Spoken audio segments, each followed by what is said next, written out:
இவனை உங்க எல்லாருக்குமே கண்டிப்பாக தெரிஞ்சிருக்கும். எஸ், பேரூரில் ரெஸ்கியூ பண்ணோம்ல. நெக்ஸ்ட் இவன் எங்கே இருக்கான், என்ன பண்ணுறான், ஹெல்த் ஸ்டேட்டஸ் எல்லாரும் கேட்டிங்க. இதோ சொல்கிறேன். ஆனிகேர் ஃபவுண்டேஷனில் சேஃபாக இருக்கு. இவர் தான் டேனி, எல்லாரையும் வெல்கம் பண்ணுவார். இதோ நீங்கள் எல்லாரும் கேட்ட ரூகி, பேர் அழகாக இருக்குல்ல, ரூகின்னு வச்சுருக்காங்க. ரூகிக்கு என்னை பார்த்ததும் அவ்வளோ சந்தோஷம். நான் திரும்ப வருவேன் அவன் நினச்சி பார்க்கல போல. இந்த உலகத்தில் உண்மையாக கிடைக்காத ஒரு விஷயம் அப்படின்னா அது லவ் மட்டும்தான். அது டாக்ஸ் கிட்டேருந்து நமக்கு நிறையாவே கிடைக்கும்.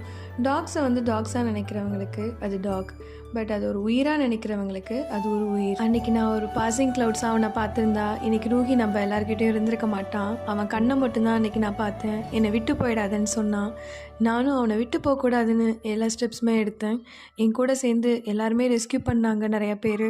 அவங்க எல்லாருக்குமே ரொம்ப தேங்க்ஸ். நீங்களாம் இல்லைனா இன்னைக்கு ரூஹி இங்கே இருந்திருக்க மாட்டான். ரூஹி இனிமேல் ஆனிகேர் ஃபவுண்டேஷன் ஒரு அழகான என்விரான்மெண்ட்டில் தான் இருக்க போகிறான். ஒரு நம்பிக்கையான கையில் இவனை ஒப்படைச்சிட்டேங்கிற ஒரு சந்தோஷத்தோட அந்த இடத்த விட்டு கிளம்புறேன். அகைன் மீட் பண்ணுவோம்.